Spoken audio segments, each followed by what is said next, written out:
What's going on, guys? I hope you guys are having an amazing day. So far we got to this point of tearing down the EVO. Today we'll be removing the intake manifold, the wiring harness. I'm gonna show you guys how to remove the turbo kit, especially the sidewinder. It's kind of tricky, and while I'm removing stuff, I will show you guys where I relocate some things, and I'm gonna finish removing the drive shaft so we can get this engine to drop. So I went ahead and disconnected the exhaust on the drive shaft. The drive shaft have 4 bolts.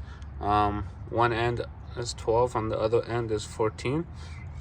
And the exhaust, I had 2 nuts that are 17 and the bolt is 15. I would like to get this manifold out so we can reach the wires under there, and I'll just have to, it will clear up more space, and then I'll remove the power steering. We will not be using this belt. We will go STM shorter belt that deletes the AC compressor.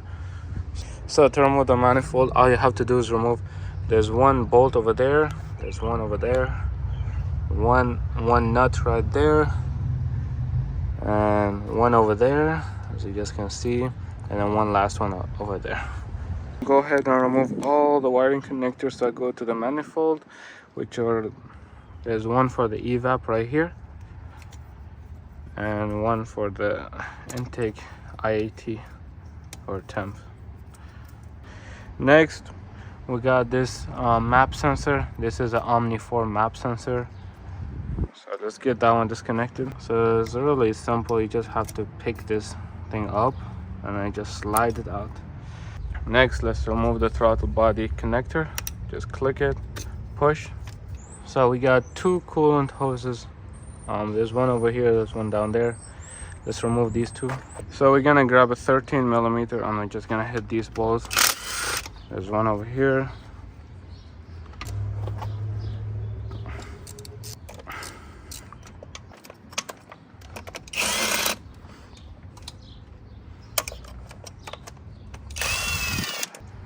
So let's remove this oil dipstick so we can get the manifold out.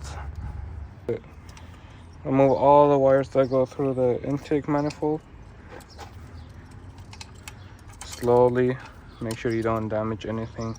So let's disconnect this cam sensor, and then same thing over here. And then disconnect the small wire that goes to the power steering. And then we have 1 more cam sensor over here. Let's just disconnect it. We should be able to have only 2 left, 1 for the oil switch.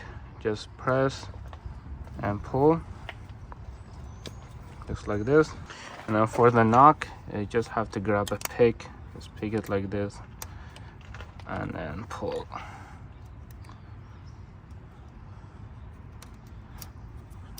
So we're gonna come over here.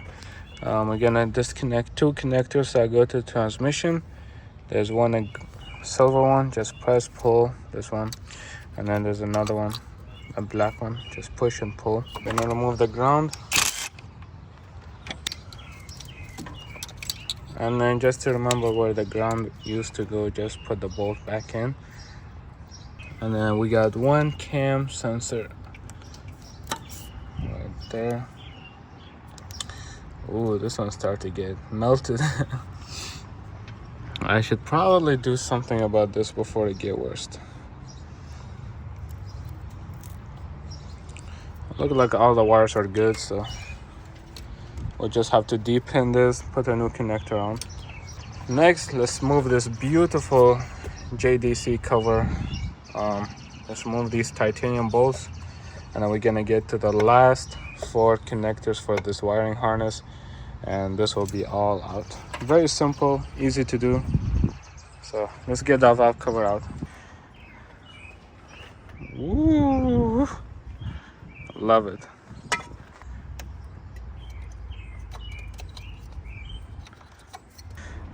Let's see what's under this intake. Ooh, ooh. Look at this intake. So I want to check this. I always wanted to check it.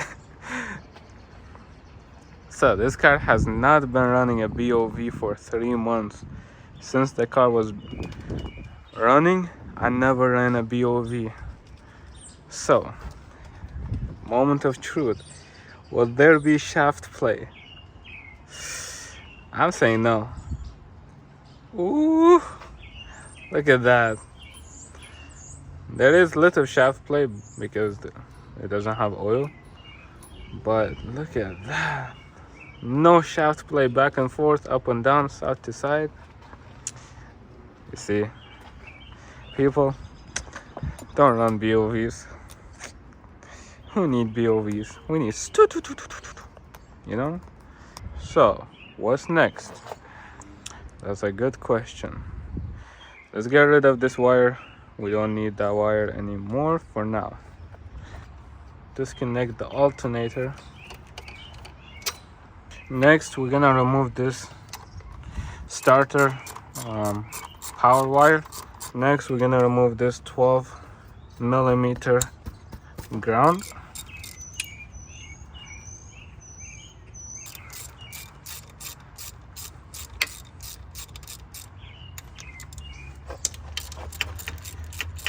Starter look okay. All right, now we're gonna move into how to remove the Sidewinder turbo kit. This is not the easiest turbo kit, I'll say, to install and take off, but I try to make it as simple as possible.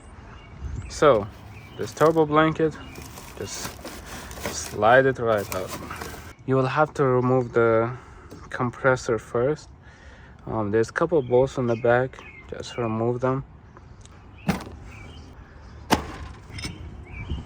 And there we go. So next, what you want to do is remove this whole inner carnage out, and by doing that you will be easily reaching the oil drain and everything behind here. So it's just one V-band in my case, and it's just a, actually it's on this side, it's just a 10mm. You should be able to reach this fairly easy. Let's get this one out so we can get this whole inner carnage out. Let's get the heater hoses out. We just have 2 clamps. I did reroute these lines. They used to go like straight, but I had them go all the way around behind the heat shields to here with these vibrant heat shield. Oh, actually take that back. These came out really nice. Come out, come on, there we go. So I did went ahead and removed the shifter cables, and everything is disconnected. I did double check, and I don't think I have a single thing that's connected, other than this O2 sensor. I will remove just right now. Yeah, so I'm gonna get to cleaning.